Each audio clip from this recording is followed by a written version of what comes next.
Hey, Mike. What? Who's got next? What's good, y'all? It's your man Hezo, and welcome back to the Blacktop, where I always got next, you feel me? We are back at it with another Hawks recap. Sacramento in Atlanta, hottest team in the NBA. But before I dive into everything, I want to say happy Thanksgiving to y'all. I hope y'all have a blessed Thanksgiving tomorrow. I'm going to be spending the whole day with my family, so I will not be dropping a video. And I know there's no hoops on, so I'm kind of glad for that. I just want to spend the day with my family and have a great time, and I hope y'all do as well. Subscribe to the channel if you are new. Leave a like on the video. We just hit our 800 subs. We are now on our way to 900, and 1,000 is right around the corner, man. And as I've said, I was planning on doing a 2K23 giveaway if we can get to 1,000 subs by the end of the year, but I might change that. I might switch it up, man. I might do a free jersey giveaway if we can get to 1,000 by the end of the year, with the winner being able to select a jersey of their choice, a NBA swingman jersey of their choice. Let me know what y'all think about that. Let me know what your thoughts down in the comments, if you would rather have NBA 2K23 or a jersey of your choosing. So with that being said, let's get right into it. So the Kings in Atlanta, coming off a back-to-back. They closed out the game last night against Memphis in a very close game that they almost choked away, but they held on. Kevin Huerter's first game back in Atlanta since being traded. Very tough to watch him on the other side, man. We could definitely use his services. He is having an excellent season with the Kings. Shout out to Kev, man. We miss you in Atlanta. He did a lot of great things for this team, especially.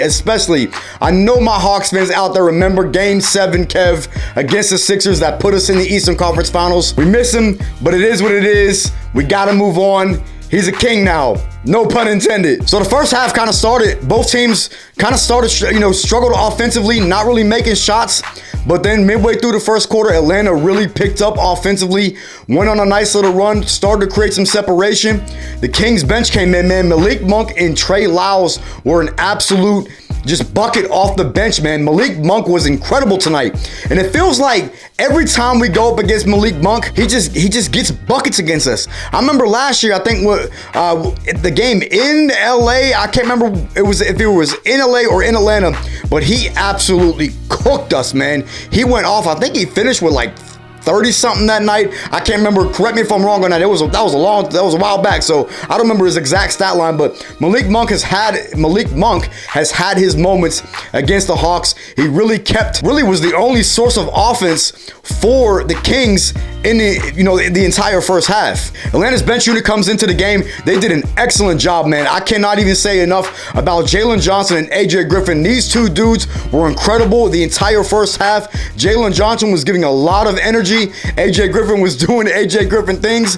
I love this kid, man. He has been incredible since he's now finally consistently in the rotation. He has looked great. He is definitely the offense that we need off the bench, and I love watching his game. He's got a deep offensive bag. I have mentioned that last game, and he was playing defense, man. The defense was, forcing turnovers with the bench unit in. They were getting into transition and getting easy buckets. De'Aaron Fox really struggled in the first half. He was very quiet, to say the least.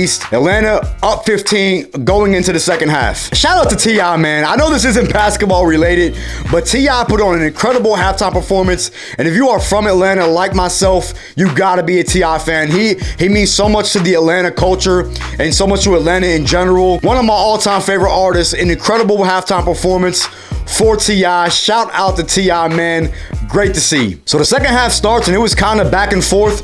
De'Aaron Fox got going a little bit. Atlanta just could not make shots, man. The Kings just went on a huge run, cut the lead back to single digits. They were dominating the paint. They were forcing more turnovers.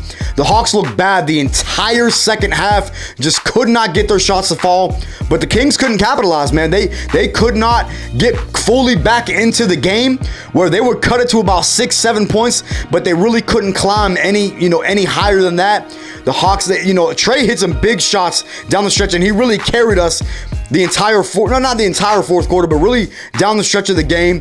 DeAndre Hunter hit big shots, but overall the second half was so poor offensively for the Kings. Malik Monk continued. De'Aaron Fox got going a little bit. Sabonis had his moments. Coming off a back-to-back, it's really tough to climb back into the game. But this Kings team, they're legit. This team is like number 1 or number 2 in pace this year.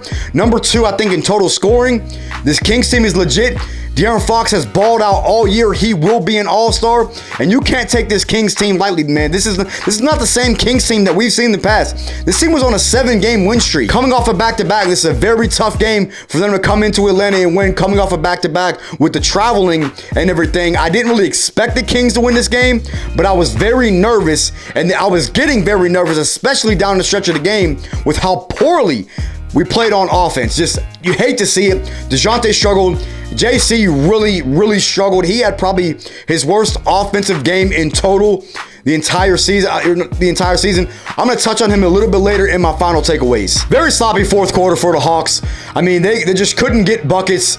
They went on a 5-minute plus drought where they could not get a field goal until Trae hit that one on the baseline, and then he hit a huge three down the stretch of the game. DeAndre Hunter was big, man, down the stretch. He didn't have a huge game, but he hit those 2 big shots in the fourth quarter, man. And DeAndre Hunter haters, I haven't heard from y'all. Y'all really are quiet, and I don't understand it. Now, I'm not calling anybody out. I just have seen it on Twitter. A lot of people are calling out DeAndre Hunter on Twitter. We need Trae. People saying he needs to get traded. Just shut up, man. Trae's not going anywhere. This dude is here to stay. We need Trae. He's been a huge piece for the Hawks this season, and he had another big, kind of stretch down the fourth quarter with Trae closing it out, hit free throws, hit threes. Trae was really the reason why we won this game tonight, especially down the stretch of the game. So I'm gonna get into my final takeaways for this game. And number 1 was the poor offense for the second half. Just very bad execution, missing shots. Almost choked this game away. Luckily, we were able to get out with the win. But overall, offensively, in the second half, it was just not pretty. I think they shot like 25, 26, 27%, somewhere around there. The Kings just could not capitalize on that because they were also struggling offensively, especially in the fourth quarter, to make shots. We got out of this one with the win, man. But I'll be honest, this was not a very satisfying win. When we were up as much as 18 or 19 points in the first half, and went up as much as 16 in the second half, when Trae hit that, when he had that 4-point play when De'Aaron Fox fouled him on that and 3 and then got teed up for a technical. That was a 5-point play, put us up 16, but we just couldn't really pull away and really struggled offensively the entire second half. You hate to see it, but luckily, we were able to close it out thanks to Trae in the end. Number 2 is the bench. The bench realistically overall played relatively well. I mean, AJ Griffin played big minutes. He hit some shots. Jalen Johnson was big in the first half. Aaron Holiday hit 3 threes this game. He looked pretty damn good. Sometimes I question his decision making, especially when he gets out onto the break, when he tries to do it himself when there's 3 people in the paint. I don't really know what you're doing, Aaron. Come on, you gotta be better than that, my boy. You gotta be better than that. But overall, the bench played relatively well. Okongwu didn't really have the greatest game. He was missing some shots at the rim, but he was doing a good job of crashing the offensive glass, playing defense. Overall, I like what the bench did this game. They really, stepped up for the guys that really didn't show up tonight. Like guys like JC and DeJounte Murray, which leads me into my next point. JC, man, probably again, I touched on this a little bit earlier, probably his worst offensive game overall for the season. He shot 0 for 7 from 3. He was like 3 for 12 on the night with 7 points. You got to wonder at this point, is it confidence? Is it frustration? I mean, JC really looked like he was about to start getting going after last game. He hit 3 threes last game and now follows it up with an 0 for 7 performance. And these were wide open looks. Like, he was wide open. I really wanted him to stop shooting the 3-ball. I know he was trying to get it going, but I really wish he would have just started attacking the rim more. Your 3-ball's not falling. Hasn't been falling all season. I know he's trying to get out of his slump. I'm just questioning, is it his finger? Is it confidence? Is it frustration?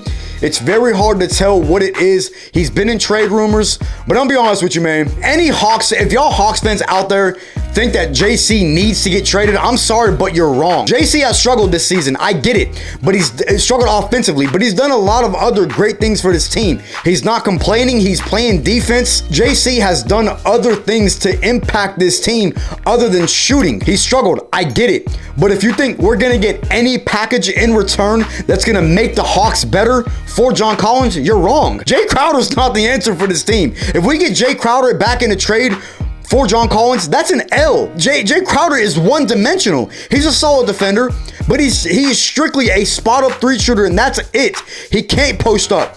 JC was hitting his post shots, and I really wish they would have looked for him more in the post, and he would have got to the post more for that mid-range jump shot that he has been consistent with, as opposed to the long ball, which has not been falling. I don't want to go too much more into it. JC struggled. I hope he bounces back, and I'm not going to be one campaigning for JC to get traded, because it's just not going to be a good return. It's not going to make us better. DeJounte Murray also struggled offensively.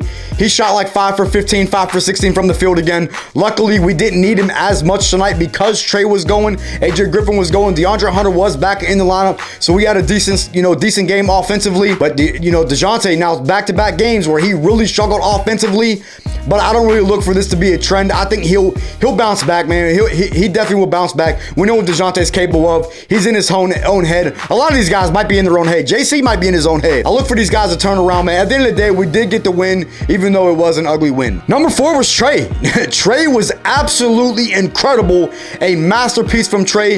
And it didn't look like it was an eye-popping box score. He had 35 for the game. He shot 4 for 7 from 3. He was perfect from the free throw line. He had limited turnovers. Trae was absolutely incredible the entire game, especially down the stretch of the game when he hit those 2, big threes.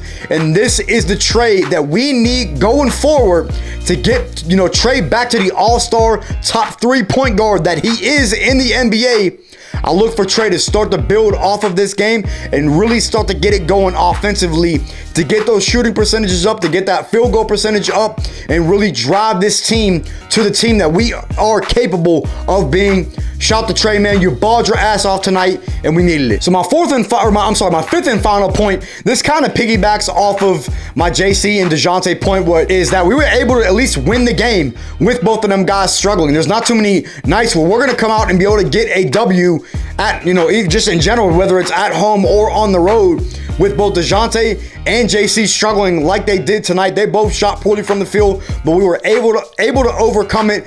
A lot of that is because the Kings struggled offensively down the stretch of the game, but it is what it is. We'll take it. We were able to get the win with 2 of our best players struggling, so that was very nice to see. So I'm gonna pretty much leave it there, man. Those are my final thoughts for this game. We are now sitting at 11-7. We got the Rockets on Friday, which should be a win, but you never know. And then we got a key matchup against the Heat on Sunday. Very big matchup. I'm very excited for that game. And then we followed up with Philly on Monday. If we can get out of these next 3 games with at least 2 wins, hopefully we'll be all 3. It would be nice to see us go on a nice 4-game win streak to get to 14-7, but I'll take 13-8 as well. But we will see. Leave your thoughts down in the comments. What were y'all overall takeaways from this game? And again, let me know if you want to see me do a 2K23 giveaway, or if you would rather see me do a jersey giveaway if we get to 1,000 subs by the end of the year. Y'all have a blessed Thanksgiving. Leave a like on the video, and I will catch y'all next episode.